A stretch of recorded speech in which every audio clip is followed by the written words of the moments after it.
I envisioned this being a little bit easier.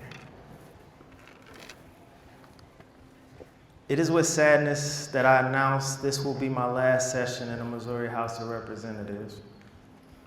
This was a difficult decision that I've made for the sake of my health, particularly mental. The past 3 years have been both incredibly rewarding and unexpectedly depleting. From winning an election that nobody thought I could win to being a young black man from an economically distressed community sitting here in this legislative body, this has been an essential step for me and for the people I represent, who too rarely see someone who looks like them serving in government. However, I would be lying if I didn't also acknowledge the enormous toll that the past 3 years have taken on my physical and mental health. The past year has been marked by deep personal trauma, from loss of my best friend to my godson, all due to gun violence. I fought many battles, but none greater than my ongoing struggle with anxiety and depression. This year, for the first time in my life, I decided to get help. After much reflection, I decided to prioritize my health and my family above my political ambition. Further changing dynamics in the legislative body has kind of made it clear that it's hard to get bipartisanship done right now. I understand there's those issues that we will fundamentally disagree on.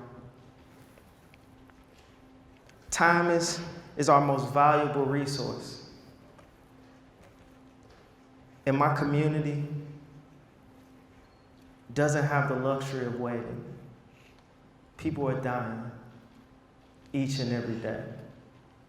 The folks in this body who have served with me have heard me come to this floor and talk about those who have lost their lives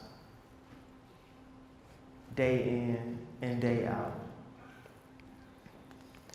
I'm incredibly proud of some of the work that my colleagues and I have been able to accomplish these past 3 years.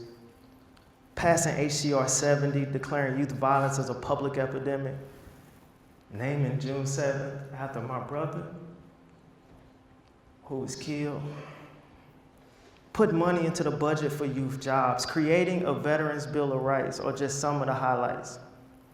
I'm just as proud of my community and those across Missouri that took matters into their own hands and engaged civically to help pass bills and create laws that benefit people, not parties or politicians.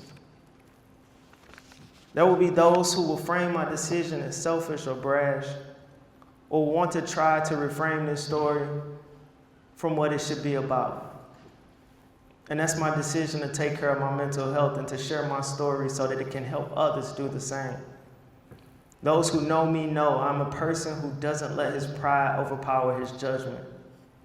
Real leadership means doing what's necessary to be the most effective you can be. I will continue to do the work of the people. Maybe no longer as an elected official, but as an advocate for social justice, as a disruptor to the status quo, and as a champion of change.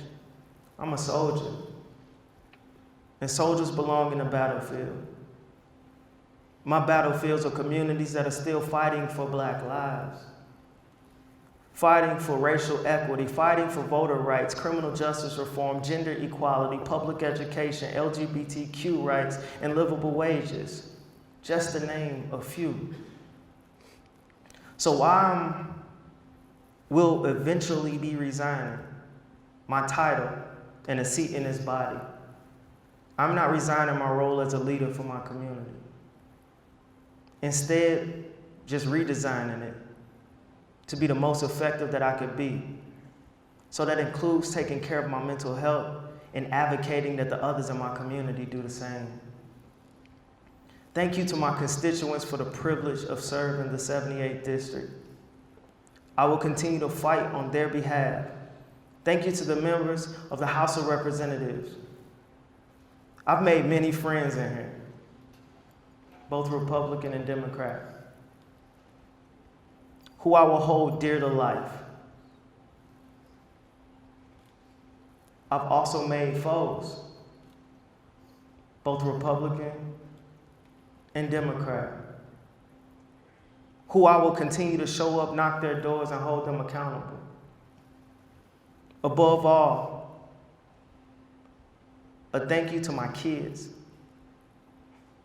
for keeping me grounded and forcing me to think about how I can be the best version of myself.